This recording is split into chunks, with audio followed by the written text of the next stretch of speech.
ब्रह्मसूत्र ब्रह्मसूत्र ग्रंथ में page number 810 और 810 पेज के ऊपर से 9 नंबर की पंक्ति है। स्यादेत कस्मात् पुनः चरण शब्देन श्रौतम शीलम विहाय लाक्षणिक अनुशय प्रत्यायते। ठीक है, तो बात यह चल रही है तृतीय अध्याय प्रथम पाद और तृतीय अध्याय के प्रथम पाद का यह 2 नंबर का अधिकरण है। इस अधिकरण का नाम है कृतात्ययाधिकरणम। ठीक है, और जीव के आगति का विचार इस अधिकरण में किया गया है। तो जब जीव चंद्रादि लोक से वापस लौटता है तो सानुशय ही लौटता है, इस बात की सिद्धि की, और उस अनुशय के बल पर ही उसको यहाँ आने के बाद अन्य जन्म की प्राप्ति होती है, इस बात को बताया था। किंतु पूर्व पक्षी ने शंका की कि यह सब चर्चा आप जिस श्रुति के आधार पर कर रहे हो वह श्रुति है तद ये रमणीय चरना, उसमें चरण शब्द का प्रयोग है और चरण शब्द का अर्थ तो शील होता है, तो शील से आचरण से ही अन्य योनि की प्राप्ति होती है, ऐसा कहना चाहिए, अनुशय से नहीं। ऐसी शंका हुई। तब उस शंका का निराकरण कार्ष्णार्जिनी आचार्य के अनुसार, उनके मत के अनुसार निराकरण कर दिया उस शंका का। पुनः अब पूर्व पक्षी शंका करता है कि कार्ष्णार्जिनी आचार्य के मत के अनुसार चरण शब्द लक्षित करता है अनुशय को, यह आपने बताया, किंतु आपने चरण शब्द का जो मुख्य अर्थ है शील उसको छोड़ दिया और अन्य अर्थ जो अनुशय या कर्म उसका ग्रहण कर रहे हो, तब तो चरण शब्द व्यर्थ हो जाएगा। ये पूर्व पक्षी की शंका। किंतु उन्हीं कृष्णार्जुनी आचार्य के मत के अनुसार ही उत्तर देते हैं कि चरण शब्द व्यर्थ नहीं होगा। तो पूर्व पक्षी कैसी शंका करता है? तो भाष्य में सूत्रकार हम लोगों ने देखा था, इस सूत्र का जो भाष्य है तो भाष्य में पहले पूर्व पक्षी बोलेगा, अर्थात सूत्र का पूर्वार्ध जो कि शंका का अंश है उसको लेंगे, फिर इसी सूत्र के उत्तरार्ध से उत्तर है उसका भी विचार करेंगे। तो ये जो पंक्ति हम लोगों ने अभी पढ़ी स्यादेतत् इत्यादि, यह पूर्व पक्षी अपनी बात बोल रहा है, अतः स्यादेतत् इसके ऊपर लिखिए पूर्व पक्ष। ठीक है, पूर्व पक्ष। अब देखिए भाई, स्यादेतत् कस्मात् पुनः चरण शब्देन श्रौतम शीलम विहाय लाक्षणिक अनुशय प्रत्यायते। कस्मात् का अन्वय प्रत्यायते के साथ, बाकी सब सरल है। तो क्या कहता है पूर्व पक्षी? देखिए भाई, वो कहता है कि चरण शब्द का जो श्रौत अर्थ है, श्रुति में बताया हुआ अर्थ है। क्या अर्थ बताया है श्रुति में चरण शब्द का? शील, आचरण, उसका आपने त्याग कर दिया, विहाय त्यक्त्वा। ठीक, पंक्ति देखिए, चरण शब्देन श्रौतम शीलम, श्रुति के द्वारा प्रतिपादित अर्थ जो शील उसका त्याग करके विहाय लाक्षणिक अनुशय, लाक्षणिक लक्षणा करके चरण शब्द का अर्थ आपने किया अनुशय। कथम प्रत्यायते, कस्मात् प्रत्यायते, किस प्रकार प्रतीत होता है, ये प्रश्न। आगे, ननु शीलस्य एव श्रौतस्य विहित प्रतिषिद्धस्य साधु असाधु रूपस्य शुभाशुभ योन्यापत्ति ही फलम भविष्यति। ये पूर्व पक्षी की बात चल रही है, ठीक है ना। तो थोड़ा सा अन्वय करते इस पंक्ति का। ननु, 2 शब्द छोड़कर आगे, श्रौतस्य विहित प्रतिषिद्धस्य साधु असाधु रूपस्य, पीछे आइए, शीलस्य एव,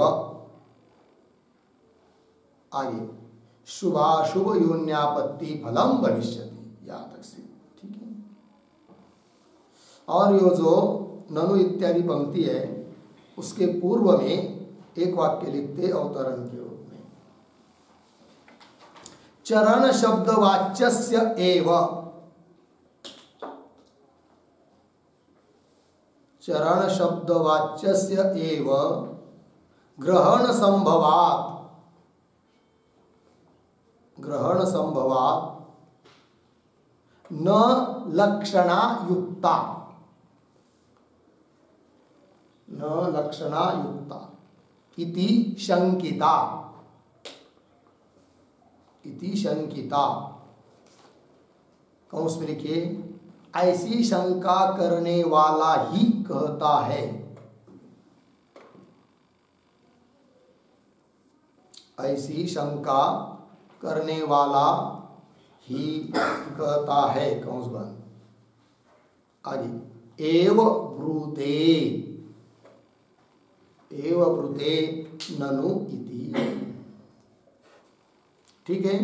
देखो मेरा अर्थ, तो चरण शब्द वाच्य से एव ग्रहण संभवात, चरण शब्द का जो वाच्यार्थ है उसका ही ग्रहण यदि संभव है तो न लक्षणा युक्ता, लक्षणा करना युक्त नहीं है, इति शंकिता, ऐसा शंका करने वाला ही बोल रहा है आगे ननु इत्यादि पंक्ति से। क्या कह रहा है, पंक्ति देखिए अन्वय के अनुसार, ननु श्रौतस्य विहित प्रतिषिद्धस्य साधु असाधु रूपस्य शीलस्य, श्रौतस्य शीलस्य, शीलस्य का विशेषण दिया यहाँ पर विहित, एक तो श्रौतस्य ये भी विशेषण है शीलस्य, और विहित प्रतिषिद्धस्य शीलस्य, और साधु असाधु रूपस्य शीलस्य। कैसा शील, शील मतलब आचरण, जो कि श्रौत है अर्थात श्रुति के द्वारा प्रतिपादित है, चरण शब्द का अर्थ शील करके, तो ननु श्रौतस्य विहित प्रतिषिद्धस्य, विहित और प्रतिषिद्ध रूप शील आचरण। तो बोलेंगे विहित तो समझ में आ गया, कल ऊपर श्लोक में बताया था ना, अनुग्रह, नहीं क्या है वो श्लोक,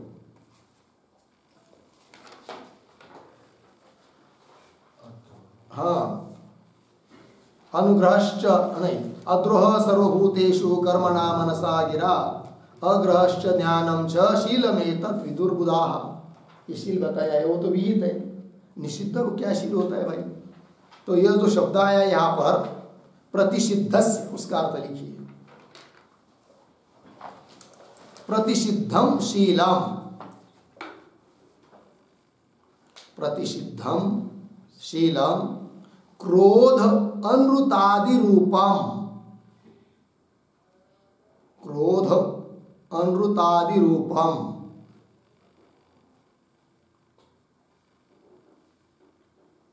ठीक है। तो विहितशील तो बता दिया है, प्रतिषिद्धशील क्या है, क्रोध करना, झूठ बोलना, जो भी बुरे कर्म है वो सब करना, वो है प्रतिषिद्धशील, प्रतिषिद्ध आचरण। अब देखिए क्या कहता है वो, ननो श्रौतस्य विहित प्रतिषिद्धस्य साधु असाधु रूपस्य, साधु असाधु असाधु स्वरूप, उचित अनुचित रूप, ऐसा तो शील है, शील सेव शुभ अशुभ योनि, शुभ योनि अशुभ योनि, रमणीय योनि कपूय योनि है कि नहीं, ब्राह्मण आदि रमणीय योनि है, और कुत्ता वगैरह का शरीर प्राप्त होना कपूय योनि है, अशुभ योनि है। तो शुभ अशुभ योन्यापत्ति फलम भविष्यति, अर्थात पूर्व पक्षी बोल रहा है कि इस प्रकार का जो श्रुति ने बताया हुआ विहित और प्रतिषिद्ध स्वरूप, उचित अनुचित स्वरूप जो शील है, उसका ही यह फल होगा। कौन सा, शुभ योनि की प्राप्ति, अशुभ योनि की प्राप्ति, वही कह रहा है फलम भविष्यति। अच्छा, और कुछ ना कुछ फल तो बताना ही पड़ेगा ना चरण का, तो यही फल होगा फिर, वही कह रहा है कि अवश्यम च शीलस्य अपि किंचित फलम अभ्युपगंतव्यम। कैसा पढ़ेंगे, च शीलस्य अपि पीछे अवश्यम किंचित फलम अभ्युपगंतव्यम, और शील का भी अवश्य रूप से किंचित कुछ न फल तो स्वीकारना ही पड़ेगा, क्योंकि श्रुति में बताया है। श्रुति में बताया हुआ जो चरण है अर्थात शील है, उसका कुछ भी फल नहीं बताएंगे तो वह सब चरण शब्द और श्रुति में बताया हुआ वो सब क्या हो जाएगा, व्यर्थ हो जाएगा। वही कह रहा है आगे, अन्यथा ही अनर्थक्यम एव शीलस्य प्रसज्जेत, अन्यथा ही शीलस्य पीछे अनर्थक्यम एव प्रसज्जेत, ऐसा अन्यथा ही शीलस्य अनर्थक्यम एव प्रसज्जेत। अन्यथा, अन्यथा मतलब यदि कुछ भी फल नहीं मानेंगे शील का तो शील व्यर्थ हो जाएगा, प्रसज्जेत प्राप्ति होगी, अनर्थक्य की प्राप्ति होगी, व्यर्थता की प्राप्ति होगी, निष्प्रयोजन हो जाएगा चरण शब्द। अतः उसका कुछ न कुछ फल तो मानना ही मानना है। फिर कौन फल माने, तो यही फल है। फिर शील दो प्रकार का, विहित निषिद्ध। विहित शील का फल शुभ योनि की प्राप्ति, निषिद्ध जो शील उसका फल अशुभ योनि की प्राप्ति, ऐसा मान लो। अर्थात योनि प्राप्त होने के लिए, जन्म प्राप्त होने के लिए कारण अनुशय को न मानकर चरण को ही मानना चाहिए, यह अभिप्राय है शंका करने वाले का। ठीक है, प्रसज्जेत इति चेत, ऐसी यदि शंका पूर्व पक्षी करता है तो सूत्र का पूर्वार्ध का विवेचन हुआ। इति चेत, फिर आगे करे न एषः दोषः, तो न एषः दोष इसके ऊपर लिखिए सिद्धांत एकदेशी कार्ष्णार्जिनी आचार्यस्य उत्तरम। सिद्धांत एकदेशी कार्ष्णार्जिनी आचार्यस्य उत्तरम। ठीक है, सिद्धांत के एकदेशी जो कार्ष्णार्जिनी आचार्य हैं वे उत्तर दे रहे हैं। ठीक है, न एषः दोष इत्यादि पंक्ति से तो बोलेंगे कुतः, क्यों दोष नहीं है, व्यर्थता दोष क्यों नहीं आएगा। तब करें तद अपेक्षत्वात्, मतलब व्यर्थता दोष नहीं आएगा, सिद्धांती बोल रहे हैं। अर्थात चरण का फल, शील का फल जन्मों की प्राप्ति न मानने पर भी व्यर्थता नहीं आएगी। और पूर्व पक्षी क्या कहता था कि चरण का फल, मत चरण मतलब शील आचरण, उसका फल मान लो शुभ अशुभ योनि की प्राप्ति, नहीं तो व्यर्थ हो जाएंगे। सिद्धांति कहते हैं कोई दोष नहीं है, अर्थात आचरण का फल शुभ अशुभ योनि की प्राप्ति न मानेंगे तो भी कोई दोष नहीं आता है। कैसा नहीं आता है दोष, तब स्पष्टीकरण कर रहे आगे, न एषः दोषः कुतः, इसलिए कि तद अपेक्षत्वात्, हेतु दिया है, सूत्रस्थ पद है। ठीक है, अर्थात शुभ अशुभ योनि की प्राप्ति होना यह अनुशय का फल है, कर्म का फल है, किंतु कर्म भी अपना फल देता है तब उस आचरण की अपेक्षा करता है। अतः चरण शब्द व्यर्थ नहीं होता है। चरण शब्द का अर्थ जो आचरणशील है, आचरण या शील, वो व्यर्थ नहीं होता है। कर्म यदि चरण की अपेक्षा, आचरण की अपेक्षा न करके ही फल देता, शुभ अशुभ योनि की प्राप्ति रूप फल देता, तब तो चरण शब्द व्यर्थ होता। ठीक है, ये कहा जा रहा है। क्यों भाई कर्म फिर अपेक्षा करता है चरण की, तो उत्तर देंगे कर्म अपना फल देने के लिए चरण के अर्थात शील की अपेक्षा इसलिए करता है कि चरण अंग है और कर्म अंगी है, और कहीं पर भी अंगी अपना फल देने के लिए अंग की अपेक्षा करता है। अंगी जो है वह अंग की अपेक्षा करता है, कब, अपना फल देते समय। अतः चरण व्यर्थ नहीं है, ये सिद्धांतियों का अभिप्राय है। तो देखिए कि न एषः दोषः कुतः तद अपेक्षत्वात्, पंक्ति इष्टा, स्पष्टीकरण कर रहे उसका, इष्टादि ही कर्म जातम चरणापेक्षम, है कि नहीं? ही, क्योंकि इष्टादि कर्म जातम, इष्ट यज्ञ यागादि जितने भी कर्म जाते कर्म का समूह है वह क्या है? चरण अपेक्षा, चरण की अपेक्षा करता है, आचरण की अपेक्षा करता है। ठीक है, ये बात बताई। इसी बात को आगे व्यतिरिक्त मुख से कह रहे, नहीं सदाचार ही न कश्चित अधिकृत स्यात्, नहीं कान्वय साथ के साथ, सदाचार ही न कश्चित अधिकृत नहीं न स्यात्। सदाचार, आचार, सदाचार, शील, चरित्र, पर्यवय शब्द है, और आचारहीन कोई भी मनुष्य किसी भी कर्म में, किसी भी वैदिक कर्म में अधिकृत नहीं है, उसका अधिकार नहीं है। उसका ही अधिकार है जो आचरणशील है, शील वाला है। शील का स्वरूप बता दिया है कि नहीं?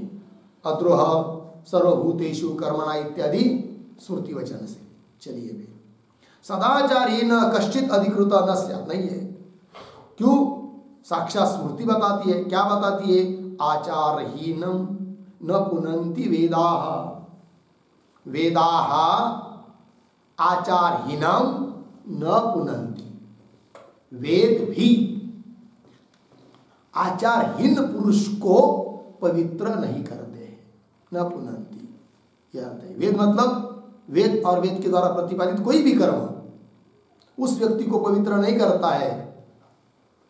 वो किसको? जो आचारहीन है, अर्थात कर्म अपना फल देते समय आचार की अपेक्षा करता है, ये इसका मतलब होगा। आचारहीनम न पुनन्ति वेदाः इत्यादि स्मृतिभ्यः, इत्यादि स्मृति से पता चलता है। ठीक, तात्पर्य क्या? चरण शब्द व्यर्थ होगा, ये पूर्व पक्षी बोला था, उत्तर दे दिया व्यर्थ नहीं है। चरण का अर्थ जो शील है, वो जो श्रुति ने बताया है वो व्यर्थ नहीं है, क्योंकि कर्म नया नया अन्य अन्य जन्मों को दे रहा है, किंतु अपना फल देते समय वह कर्म चरण की अपेक्षा करता है, इसलिए चरण व्यर्थ नहीं है। ये उत्तर दे दिया। ठीक है, तो ये जो आचारहीनम न पुनन्ति वेदाः इत्यादि आया है ना, इस पर थोड़ा एक टिप्पणी लिखते हैं। लिखेंगे प्रतीक वेदाः, वेदाः बराबर तदर्थ कर्माणि, तदर्थ कर्माणि, अर्धविराम, फिर आगे आचारहीनम,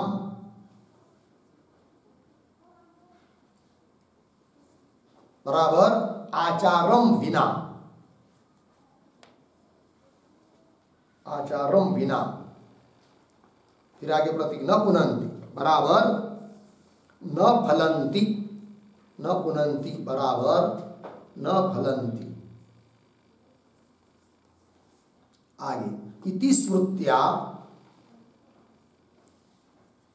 इति स्मृत्या शीलस्य कर्मांगत्वात्, शीलस्य कर्मांगत्वात् न पृथक फलापेक्षा, न पृथक फलापेक्षा, अर्धविराम अंगी फलेन, अंगी फलेन अर्थवत्वात्, अर्थवत्वात्,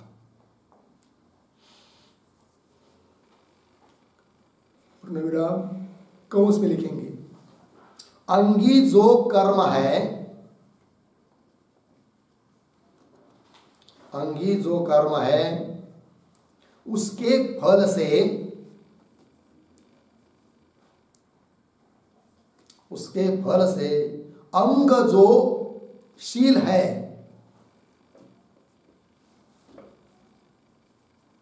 अंग जो शील है वह फल वाला होता है, वह फल वाला होता है। पूर्णविराम कंस बंद। आगे न च अंग मात्रा, न च अंग मात्रा योन्यापत्ति,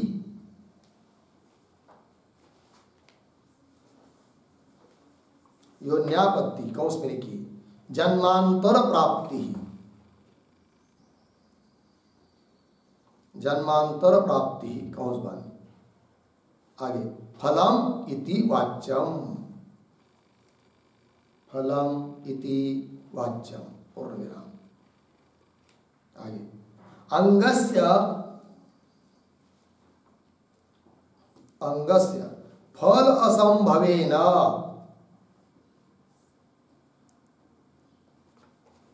फल असंभवेन मुख्यार्थस्य आचारस्य,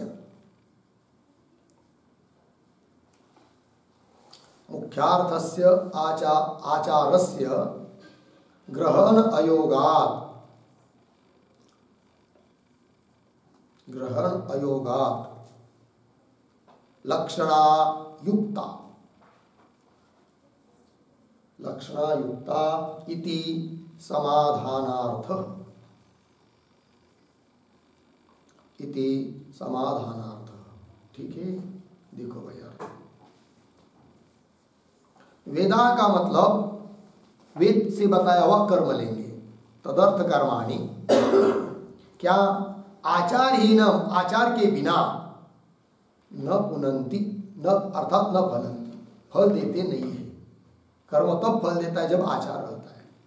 तो ये स्मृति क्या कहती है, इति स्मृत्या शीलस्य कर्मांगत्वात् न पृथक फलापेक्षा, अर्थात शील को बताया अंग, कर्म का अंग, और अंगी हुआ कर्म। ठीक है, अतः अंग को पृथक फल की अपेक्षा नहीं होती है, ये नियम रहता है, सिद्धांत है। जो अंगी का फल वही होता है अंग का फल, अंग को स्वतंत्र फल की अपेक्षा नहीं। जैसे दर्श पूर्णमास वगैरह याग है और उसके अंग 5 प्रयाज बताए जाते हैं, ठीक है ना, किंतु उन प्रयाजों का, अंगों का स्वतंत्र फल नहीं है, तभी तो अंग बन गए अंगी के।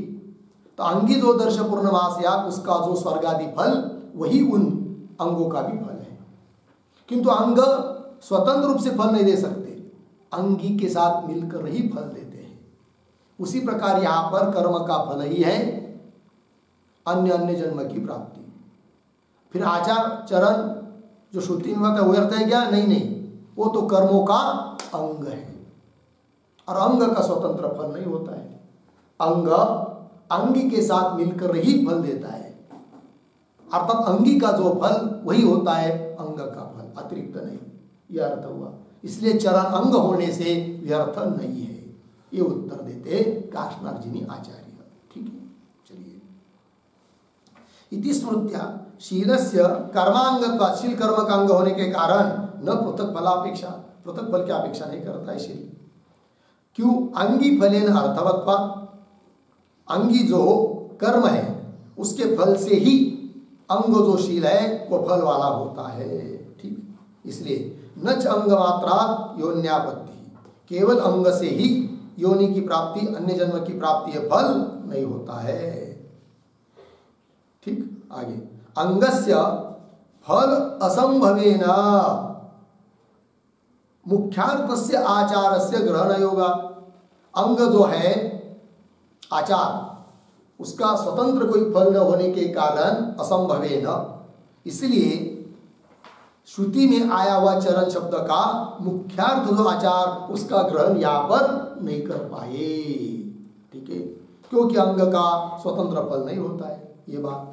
अंग से फल असंभवेन मुख्यार्थस्य आचारस्य ग्रहण अयोगात्, मुख्यार्थ जो आचार है उसका ग्रहण यहाँ पर नहीं किया, अयोगात्, इसलिए लक्षणा करनी पड़ी, इसलिए लक्षणा युक्ता, ये समाधान का अर्थ है, तात्पर्य है। हो गया, चलिए आगे। ये उत्तर दे दिया भाई, प्रश्न का उत्तर दे दिया।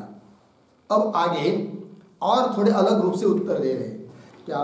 पंक्ति देखिए, पुरुषार्थत्वे अपि आचारस्य न अनर्थक्यम, मतलब क्या तो समझ लेंगे, किंतु ये जो पंक्ति है पुरुषार्थत्वे इत्यादि, उसके पूर्व में एक वाक्य लिख लेते पहले अवतरण।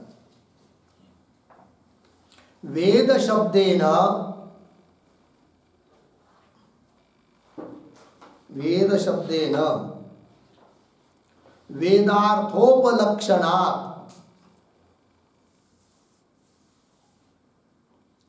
वेदार्थोपलक्षणात् तच्छेष आचारः,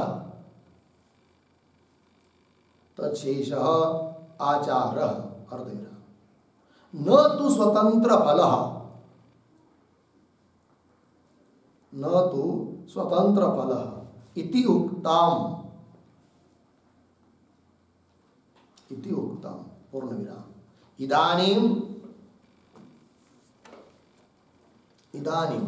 स्नानादिवत्, स्नानादिवत् पुरुष संस्कारतया, पुरुष संस्कारतया भिन्न फलत्वे अपि, भिन्न फलत्वे अपि न विरोधः, न विरोधः इति आह पुरुषार्थत्वे इति।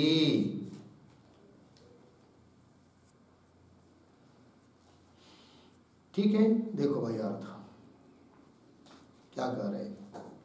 तो अभी तक क्या बताया, वेद शब्द का अर्थ क्या, वेदार्थ कर्म, वेदार्थ उपलक्षणात् तच्छेष, उस कर्मों का शेष अंग आचार को बताया।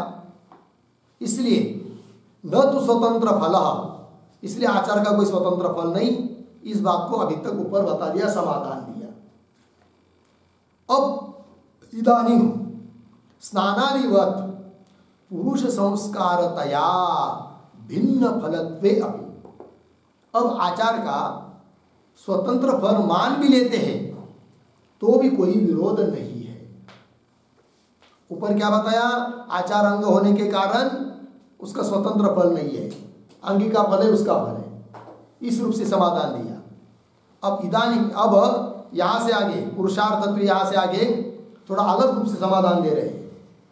अब समझ लीजिए, आचार का स्वतंत्र फल मान भी लेते हैं तो भी कोई विरोध नहीं। वो कैसे, तो बता रहे, इदानीं स्नानादिवत् पुरुष संस्कारतया, जैसे स्नान हम लोग स्नान करते हैं रोज, उसका स्वतंत्र फल है क्या, पुरुष को संस्कारित करना, पवित्र करना।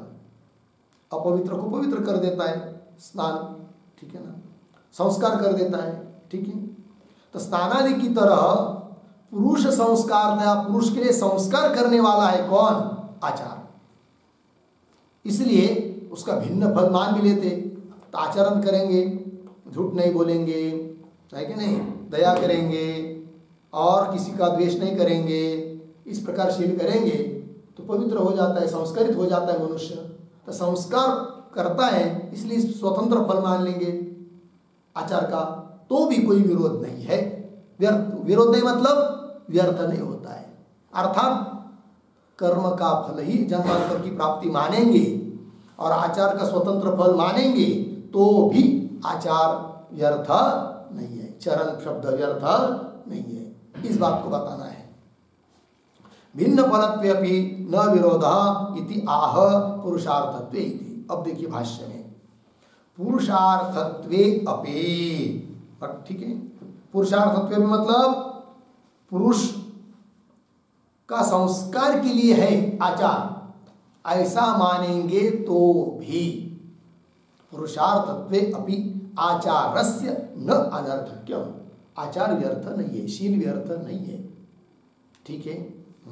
अर्थात वो व्यर्थ न हो इसलिए उसका ही फल मानो जन्मांतर की प्राप्ति, ऐसा मानने की जरूरत नहीं है। जन्मांतर की योन्यादि की प्राप्ति तो कर्म से ही है और आचार व्यर्थ नहीं है, उसका स्वतंत्र फल है, स्वतंत्र फल मानेंगे तो भी वो व्यर्थ नहीं है, ऐसा कहना।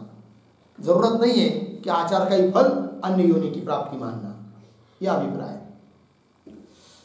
पुरुषार्थत्वे अपि आचारस्य न अनर्थक्यम्, कैसे, आगे, इष्टादौ हि कर्म जाते फलम आरभमाणे तदपेक्ष एव आचारः तत्र एव कंचित अतिशयम् आरप्स्यते, ठीक है ना। कैसा पढ़ेंगे, ही इष्टादौ, आगे कर्म जाते, आगे सरल है, ही निश्चित ही, कैसे जी, देखिए, क्योंकि इष्टादि कर्म जातम, कहा गया हाँ ही, क्योंकि इष्टादौ कर्म जाते, इष्ट यागादि यज्ञ यागादि कर्मजात कर्म समूह कर्म जाते फलम आरभ माने, जब वो कर्म समुदाय फल का आरंभ करता है, फल देने लगता है, तब क्या जी, तदपेक्ष एव आचार है कि नहीं, तद आचार का विशेषण है, तदपेक्ष एव आचार। तदपेक्ष मतलब क्या, तदपेक्ष इसका अर्थ लिखिए